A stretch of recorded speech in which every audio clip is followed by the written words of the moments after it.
تو مطلب ان کی بیگم جو ہیں ثریا خورشید، وہ کہتی ہیں کہ مجھے تب بہت افسوس ہوا اور میں ابھی بھی پچھتاتی ہوں کہ کاش میں ان کے ساتھ ہوتی، کہ جب خورشید گھر نہیں ہوتے تھے تو میں تو مادر ملت کے ساتھ والے کمرے میں سویا کرتی تھی، اور مجھے تب بھی بڑا افسوس ہوتا تھا.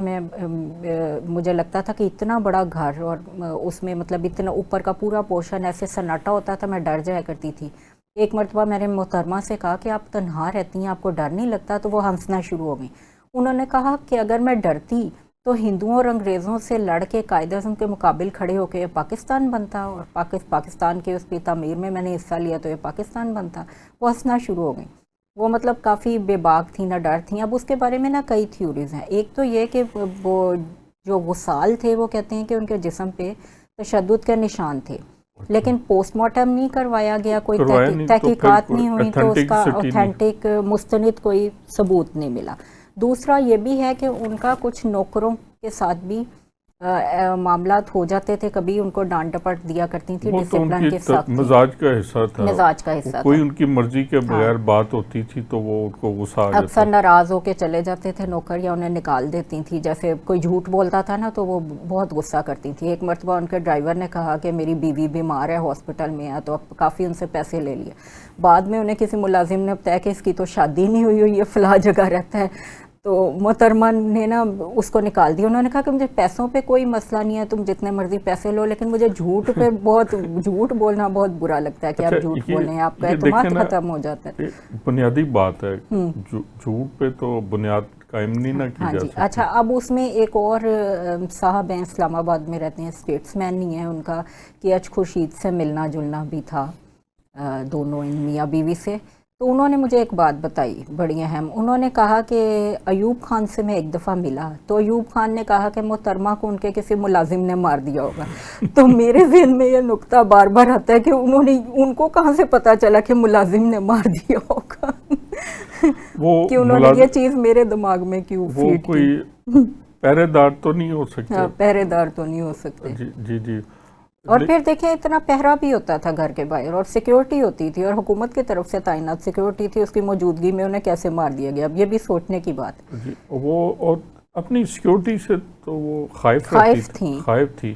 تو یہ مطلب یہ کچھ شک حکومت وقت کی طرف بھی پھر جاتا ہے نا، کہ سیکیورٹی تو انہیں کی دی ہوئی تھی، اور وہ سیکیورٹی کر کیا رہی تھی، اور وہ پسند نہیں کر رہی تھی، وہ چاہتی تھی ہٹا دیا جائے. جی، وہ اتنی دور اندیز چیزوں کو جانچ لیتی تھی، تو ایسی خام خانی شکایت کر رہی تھی اس سیکیورٹی کے حوالے سے کہ ان کو کچھ خدشات تھے، تب ہی وہ شکایت کر رہی تھی کہ ان کو ہٹا دیا جائے.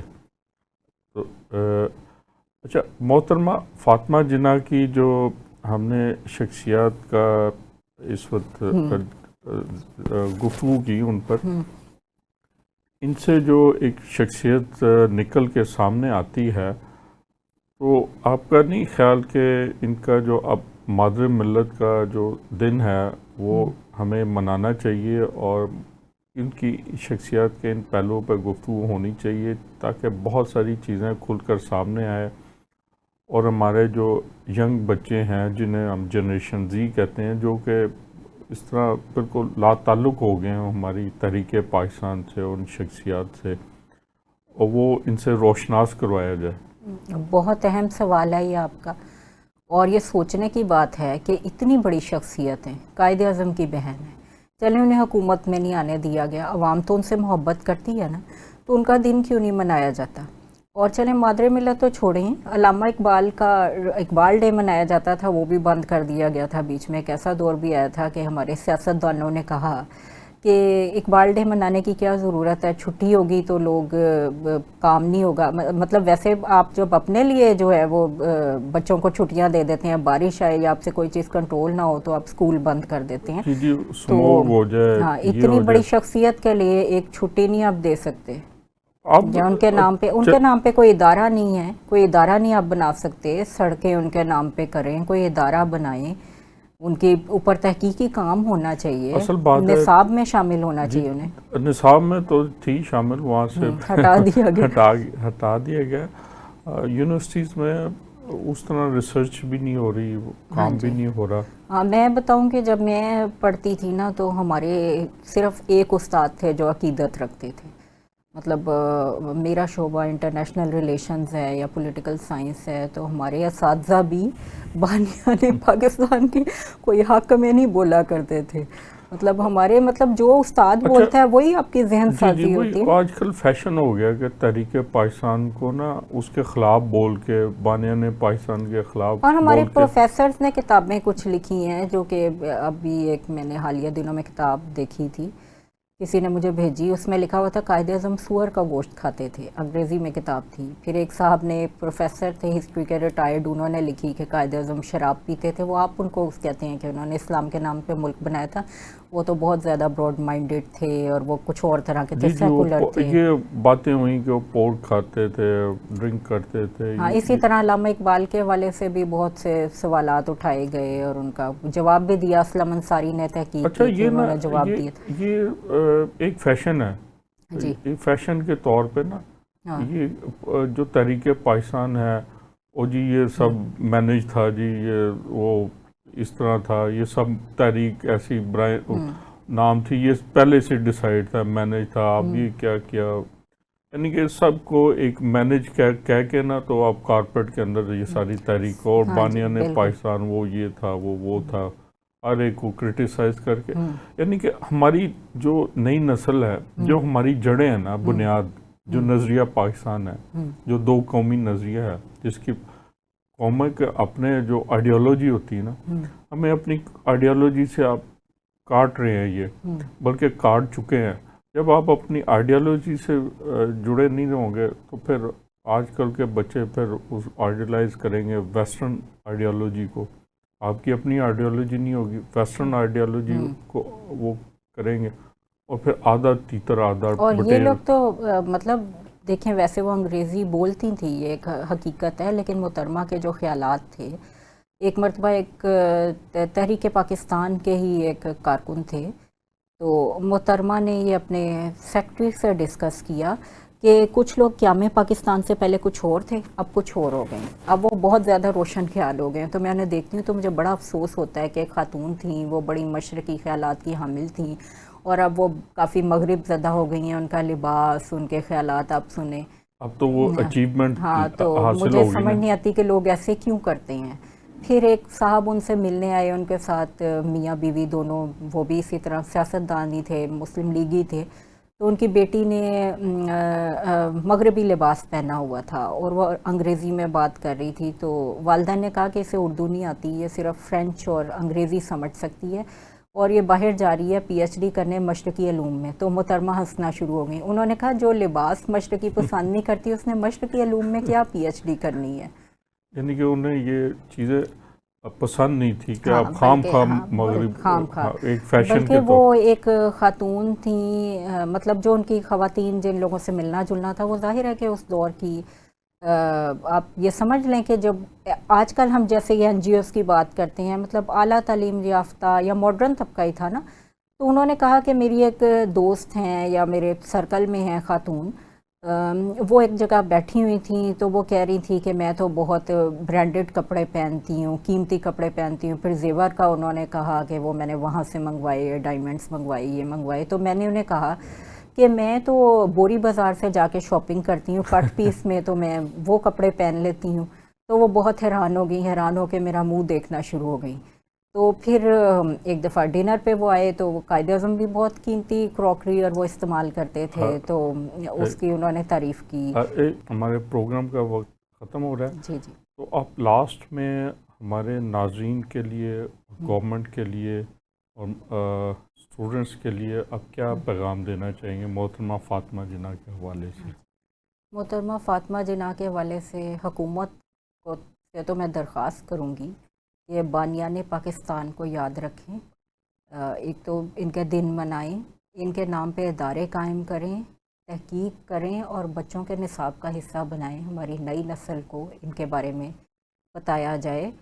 اور پہلے کبھی ہوتا تھا کہ سڑکوں پہ بورڈ لگے ہوتے تھے یونٹی فیتھ ڈسپلن کے، مطلب اس طرح ان کے جو اقوال ہیں ان کو میڈیا پہ بھی ہائی لائٹ کیا جائے، نصاب میں بھی، نصاب کا بھی حصہ بنایا جائے، تاکہ اگلی نسل تک ان کی جو شخصیت ہے، کردار، وہ پہنچے. اور عام عوام تو ظاہر ہے کہ عقیدت رکھتی ہے، لیکن عام عوام میں بھی جو آپ کی عمر کے لوگ ہیں وہ زیادہ ذرا سمجھتے ہیں، لیکن نئی نسل ان سے دور ہوتی جا جی رہی جی، ہے، تو نئی ان نسل کو کو دور رکھا جا رہا ہاں، ہے۔ تو ان کو جو ہے دوبارہ ان سے روشناس کرانے کے لیے ان پہ لکھنا بھی چاہیے، تحقیق بھی کرنی چاہیے، جیسے آپ پروگرام کر رہے ہیں میڈیا کے لوگ، تو یہ بھی ایک خدمت ہے ملک کے لیے۔ اسی طرح اخباروں کے جو ایڈیشن نکالے جاتے ہیں تو وہ بھی اچھی چیز یہ ہے۔ آپ نے اچھا، اخباروں کے ایڈیشن ہاں، لگنے۔ اور عوام کو میں یہ کہنا چاہوں گی کہ سنی سنائی بات پہ یقین نہ کریں۔ آج کل جو دور ہے نا سوشل میڈیا کا ہے، سوشل میڈیا جو ہے اس کو بہت سی چیزیں کنٹرول کر رہی ہوتی ہیں، اکثر ان شخصیات کی کردار کشی بھی کی جاتی ہے۔ سوشل میڈیا پہ بہت سی ایسی چیزیں ہوتی ہیں جو مستند ذرائع سے ہمیں نہیں ملتی، تو ان کے بارے میں جو اصلی کتابیں ہیں نا، جیسے محترمہ کے بارے میں کہ ان کے قریبی لوگ کون تھے، یا محترمہ کی اپنی کتاب ضرور انہیں پڑھیں، جو انہوں نے خود کتاب لکھی یا ان کے قریبی لوگوں نے لکھی، بجائے سوشل میڈیا سے چیزیں لینے کی۔ اس میں سے اکثر چیزیں غلط ہوتی ہیں اور ان کے بارے میں غلط معلومات ہمیں ملتی ہیں، مستند معلومات نہیں ملتی۔